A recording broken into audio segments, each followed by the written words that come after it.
Entonces, considerando que ya nos queda claro lo que es la neurona motora inferior, ya sea a nivel craneal o a nivel raquídeo, a nivel espinal, y que va desde los núcleos o desde las astas anteriores de la médula hasta los órganos efectores, bueno, ¿cuál sería la repercusión clínica de la lesión de estas neuronas motoras inferiores? Bueno, pues depende de qué, depende a qué nivel sea la lesión. Como mencionaba ahorita, si la lesión es a nivel de los axones, de las neuronas motoras inferiores que salen de los pares craneales, pues no hay tanto problema, porque las lesiones se van a circunscribir hacia los músculos efectores. Pero si la lesión es a nivel de las neuronas motoras inferiores que salen de la médula espinal, entonces todo va a depender de a qué nivel sea la lesión. Porque no es lo mismo, como dijimos, que la lesión sea a nivel del nervio espinal, a que sea a nivel del soma, ¿sí?, del soma o de la asta anterior correspondiente, o que sea a nivel del plexo, ya sea el ramo primario o el ramo secundario, o que la lesión sea a nivel del nervio periférico. Entonces, dependiendo de a qué nivel sea la lesión, será la repercusión que tendremos. Pero bueno, en general, ¿sí?, en general, vamos a tener paresia o parálisis, pero flácida. Es decir, sin tono. ¿Por qué sin tono? Porque si nosotros lesionamos la neurona motora inferior, estamos lesionando o estamos cortando la vía ejecutora.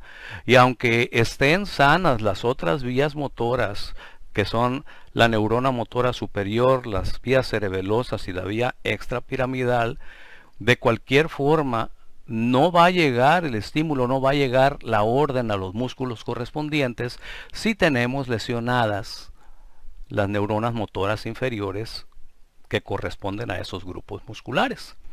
Por lo tanto, no habrá tono, siempre habrá flacidez.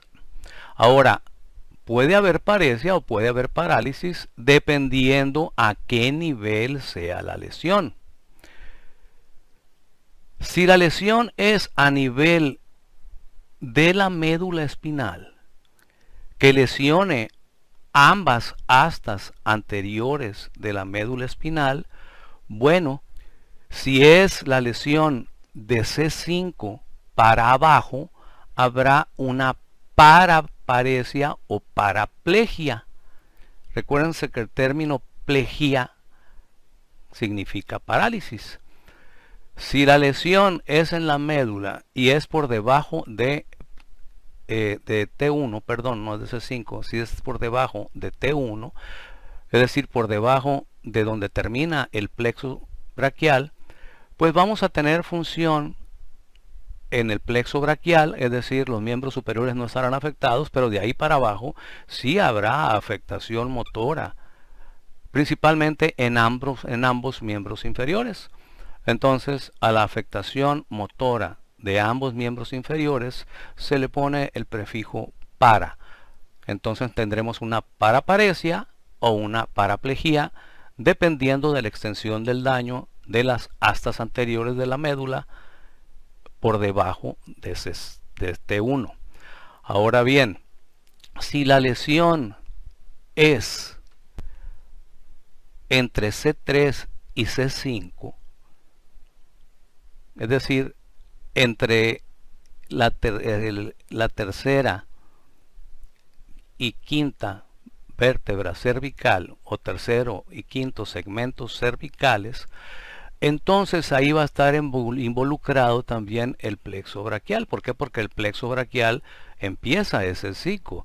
Si tenemos una lesión bilateral de la médula, específicamente de las astas anteriores, entonces va a estar afectado todo del cuello hacia abajo. Es decir, se va a afectar tanto miembros superiores como miembros inferiores, y entonces tendremos una paresia o cuadriplegia. ¿Ok?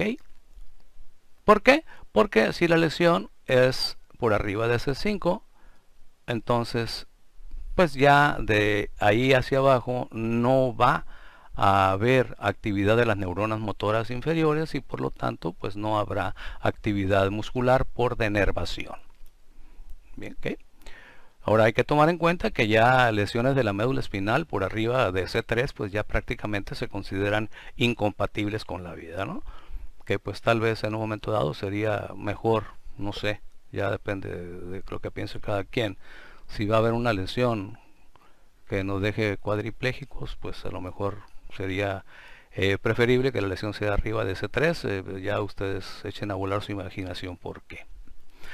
Ahora bien, si la lesión es en las astas anteriores de la médula, pero nada más en la mitad de la médula, es decir, en una asta anterior ya sea derecha o izquierda, como sucede en el llamado síndrome de Brown-Séquard. Aquí les escribo el nombre, síndrome de Brown-Séquard, que consiste en una hemisección de la médula espinal y donde pues se lleva de paso, lesiona ya sea el asta anterior derecha o el asta anterior izquierda. En este caso, ejemplificando el Brown-Séquard, vamos a tener una hemiparesia o hemiplegia, pero flácida. No confundir con lo que sucede en la neurona motora superior cuando se daña, que tendríamos una hemiparesia o hemiplegia, pero espástica, como lo explicamos hace un momento.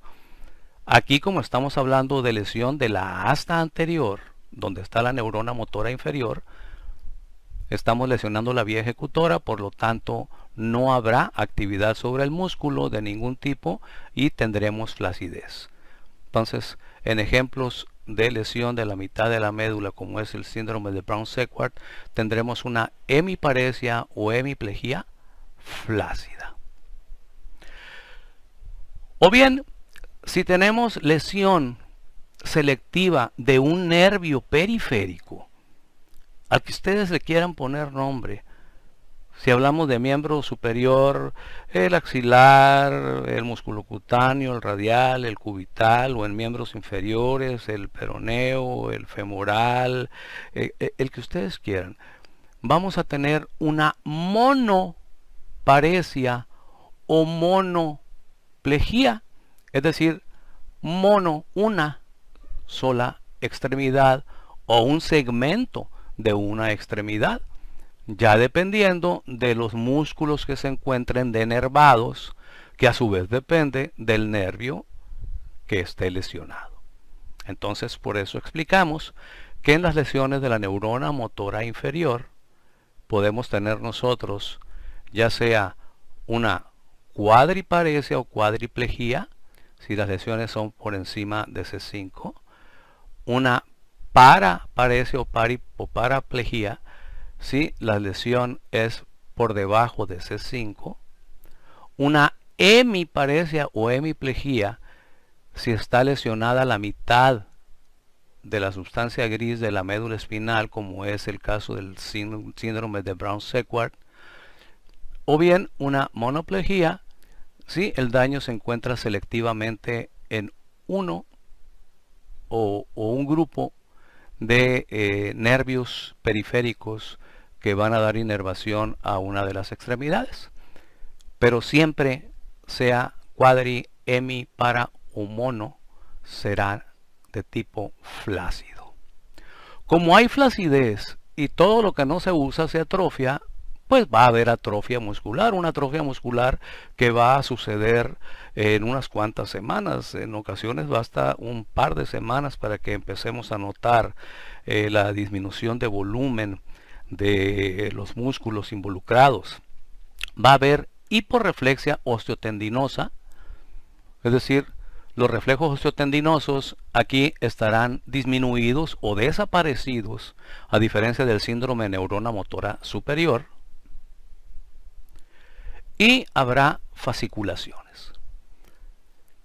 Las fasciculaciones son movimientos involuntarios en donde hay contracciones repetitivas de un grupo de fibras musculares de un músculo determinado, pero que no generan fenómeno motor. Es decir, son como una especie de temblorcitos bien localizados que no generan fenómeno motor, es decir, no generan el movimiento de ninguna articulación, pero son visibles, que aparecen y luego desaparecen. El ejemplo que siempre pongo yo en clase es, porque es muy común que nos suceda a cualquiera de nosotros, cuando el párpado, ¿sí?, el músculo orbicular de los ojos empieza a temblar, muchas veces por fatiga, o el orbicular de los labios empieza a temblar por fatiga. Ese temblorcito, tac, tac, tac, tac, tac, tac, tac, eso es una fasciculación. Bueno, en el síndrome de neurona motora inferior es frecuente que haya fasciculaciones en los grupos musculares involucrados. ¿Okay? Aquí es importante mencionar que hay atrofia muscular de un desarrollo rápido, más o menos en unas cuantas semanas, por la flacidez, cosa que no sucede en el síndrome de neurona motora superior. Generalmente no hay flacidez, o la flacidez se desarrolla pasado bastante tiempo porque los músculos tienen tono. Recuerden que en el síndrome de neurona motora superior, como lo explicamos hace unos momentos, hay paresia o hay parálisis, pero espástica, a diferencia del síndrome de neurona motora inferior, en donde la paresia o parálisis es flácida. Bien, continuamos con las explicaciones.